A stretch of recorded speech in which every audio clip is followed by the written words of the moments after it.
I have indeed. Let's hope so. Now, the authors Martin Amis and Irvine Welsh are famous for chronicling the darker underside of modern Britain. Martin Amis in London Fields, Lionel Asbo in Money, homing in on the unsavoury excesses of the 80s and 90s in the English capital. Welsh chronicling the equally unsavoury low lives and druggies of Edinburgh during the same period, most famously in Trainspotting, book and film. But both have expressed an enduring love for their home countries. While Irvine Welsh is furiously tweeting in favour of Scottish independence, Martin Amis says being English is a source of quiet pride. They have something in common. They both now live on the other side of the ocean in the USA. Irvine Welsh in Chicago, Martin Amis in New York. Are they taking cover as the English love bombs rain in on Scotland? And does Martin Amis translate his love of England into a love for a United Kingdom in its current form? Well, let's find out. Welcome to you both. Let me start with you, Martin Amis in New York. Imagine waking up on Friday morning and Scotland is now an independent country. Martin Amis, how will you feel? I would feel bereft, I think. This is just what I've been used to all my life, and I feel there is a sort of identity, there's certainly a literary identity with Ireland and Scotland. And I think it's a leap in the dark. Salman is right when he says it's unprecedented. It's Eric Hobsbawm, writing in the year 2000, said it had never happened, that pressure from below had brought about a secession. You know, when Czechoslovakia broke up, it was called a velvet divorce, but public opinion was never more than 30-odd% in favor of it. This is very unusual. This is unprecedented. You have wrote a lot about Englishness, but how important has the Scottish mix in Britain been to your own sense of identity? Well, I've just taken it for granted. It's always been there, and when I go to Scotland, I feel this is part of the United Kingdom, and it is. It's the UK.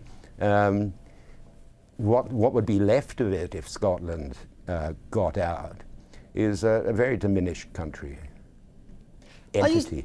Are you surprised by, I mean, you know, the debate in the last few weeks has been incredibly passionate. You've heard the Prime Minister today almost tearful as he was pleading with Scots against the notion of divorce.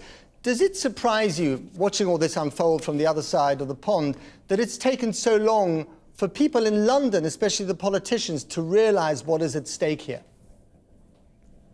Yes, well, it's been on the table more or less for decades, and we always assumed there would be a comforting large no vote, and it's changed, and now there's a kind of clearly a national fever in Scotland, and it's the people. It's not being imposed from above. It's spontaneous, and why has it suddenly become so intolerable to be part of this union?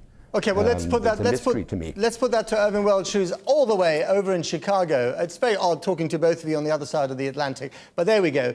Irvine Welsh, you heard Martin Amis there. Why is it suddenly so intolerable for Scots to be part of Britain when it's been the case for so long? What's so intolerable for you to be part of this union? I don't think it's ever been intolerable for Scots to be part of Britain. I think what has become intolerable is to be part of an old elitist imperialist state, a very centralised state called the United Kingdom, which to me is a very, very different animal from Britain. And I think that's really what people are voting against. They're voting for democracy, and they're voting for a chance to improve their own lives. I don't really see it as being, I mean, it's not like the way that the media have framed this, it's as if, you know, that Scotland's going to sort of kind of saw itself off with the Cheviots and go off to Iceland. It's not. All that's happening is a change of government.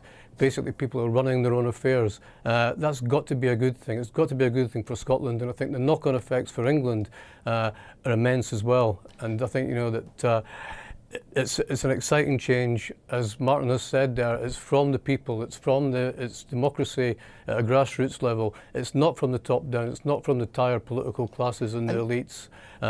And it's not about some kind of shabby heritage thing about all sticking together because we always have. Right. It's about trying to work out a modern set of arrangement that's to benefit people in this country. But would you be saying what you're saying now if there was, let's say, you know, a Labour government in power in London? Or, I mean, to what extent is what you're saying also a reaction against what some people call the Southern Toffs?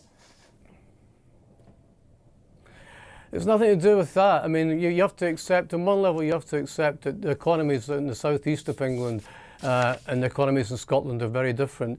And a unitary state, as Britain is always going to suit the seat of government, and that's where all the finance, that's where all the investment is going to go. So that's very unsuitable from a Scottish point of view. But the whole thing is about that extension of democracy. It's about realising that a system is flawed and failed and broken and no longer works. Let's replace it with something modern. Let's not get hung up about the past. Yes, we've all got a common identity, a common heritage. We've all got, the people in Scotland and England and Wales and Ireland have done great things together. They'll continue to do great things together. Okay. All they're doing is getting a bit of self-government and a bit of self-control. Well, let me put that to Martin Amis. The union no longer works. It's not democratic enough. We need fundamental constitutional reform. What's your take on that? Well, I think there's a lot to be said for embracing self-respect, and that's what Scotland looks like it's going to do. What seems to be pushing it, I suspect, is the NHS versus Trident. For the Scots, always been more left-wing than the Brits. Than the English.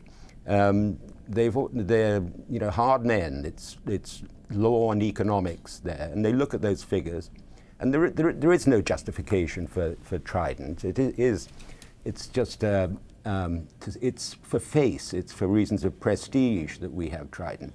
There is no earthly use for it, and I think that's stuck in the craw of the Scots, and understandably. So you just said the Scots famous for being hard men, law and economics, but for many of them this is a very emotional vote, isn't it? As it is for us as well, down here. Yes, I do. It was once explained to me that the Celtic character, the male Celt, is either a hard man or a desperate chancer.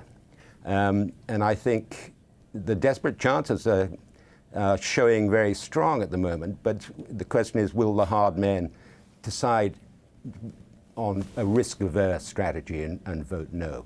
And there is this weight of history in that it hasn't happened before.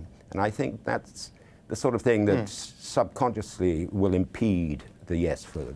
Irvine Welsh, you're a hard man, according to Martin Amis, a hard man who's oblivious to the love bombs being dropped by the Prime Minister, who was almost in tears today as he pled with you not to divorce. We're all hard men and hopeless romantics and all that kind of crap, but that doesn't really square with the reality about people kind of having aspirations towards a democracy. And you have to ask yourself, why did we get to this point? How have we got to this point? It didn't happen overnight, and it's the kind of the mistakes that have been made by the No campaign, which they've been criticised for, are pretty much inevitable. They're about a secular decline of the United Kingdom as a concept. They're about the building blocks of United Kingdom, industry and empire, the esprit de corps from 2 world wars, no longer now being part of history, but also the things, the things that Martin talked about, the more modern post-war building blocks, the NHS, the welfare state, being systematically destroyed by both the Labour and Conservative parties over the last few years. They can't campaign on that. You're not going to make it. You're not going to make any headway by campaigning on bailing out bankers or kind of funding privatisation schemes with oil money. So there is nothing substantive for the union to hang its hat on now. We have to accept that times have changed and move on and create a modern democracy, not just for Scotland, but for the rest of the islands too. Right. Perhaps you're not a hard man, but a hard pragmatist. You're both masters of words. Let me ask Martin first. As a master of words, Martin, what would your sales pitch, relatively briefly, be to the Scottish yes voters, or indeed the waverers, to stay in the union? What would you say to them? Well, if I'd been managing the campaign, I would have not let it the unionist position be called no. It's very hard to make it sound positive when no is what you're shouting all the time. But I would appeal to loyalty, and I think it's not a meaningless concept, as Northern Ireland shows us. And why isn't it stronger? When the Scots first got their vote after 300 years, this was at the end of the last century, the turnout was 60%, not very impressive. They say it's going to be 85% for the referendum.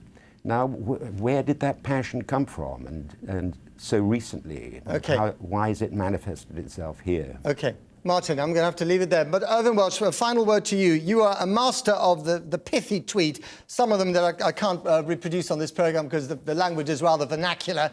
But if you had to have one final tweet to heal the divisions after the vote, what would you say, very briefly? I would just say that, I've never been so proud. Whatever happens, whether it's a yes or no vote, I've never been so proud of where I come from, because what we've done in Scotland is we've made people in the Western world who've accepted this kind of sort of neoliberal kind of model of globalisation. We've made them care about democracy again, with 97% of people registered. Everybody, yes and no, can be proud of that. Thank you very much, Irvine Welsh. That was a bit too long for a tweet, but fascinating nonetheless. Martin Amis, Irvine Welsh, Chicago, New York, thank you very much indeed.